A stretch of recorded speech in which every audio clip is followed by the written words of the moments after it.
তো আজকে আমাদের রুমে রং হচ্ছিল, রুমের ফাইনাল লুকটা চলো তোমাদের সাথে শেয়ার করি। দেখো আমাদের রুমে বলাটা ভুল হয়ে গেছে, আমাদের হচ্ছিল রুমের দরজা, জানালা আর শামশেডারে এই সবগুলো রং করা হচ্ছিল। তার জন্য রুমের আমার সব কিছু সরাতে হচ্ছিল, সব জিনিসপত্র এলোমেলো হয়ে গেছে, সব কিছু আমি গুছিয়ে বাগিয়ে নিচ্ছি, নিচে আর পরিষ্কার করে নিচ্ছি। প্রচুর নোংরা হয়ে গেছে। ওই যে মাথা গোড়ায় যে জানালাটা দেখতে পাচ্ছ ছোটবেলা, ওই জানালাটার উপরে অনেক নোংরা ছিল, সেগুলো সব ঝেড়ে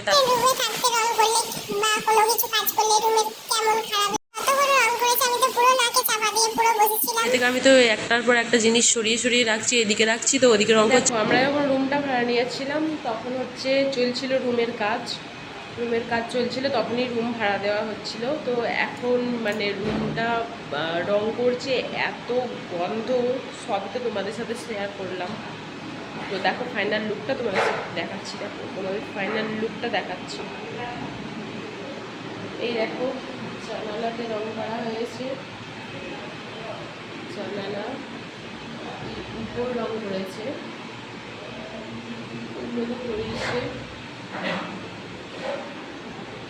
দরজা,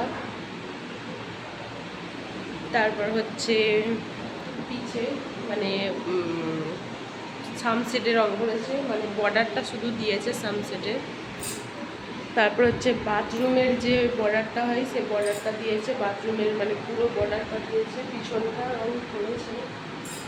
আর বর্ডারটা দেখো দিয়েছে। আর সব জিনিসপত্র তো আমি তোমাদের সাথে শেয়ার করলাম, সব নামিয়েছিলাম উপরে উঠেছিল, উপরে উঠে ওই ছোট যে জানালাটা আছে রান্নার এখানে, দেখো এই জানালাটা রং করছিল, এই জানালাটা রং করছিল। তো তোমাদের সাথে তো আমাদের রুমটা শেয়ার করা হয়নি।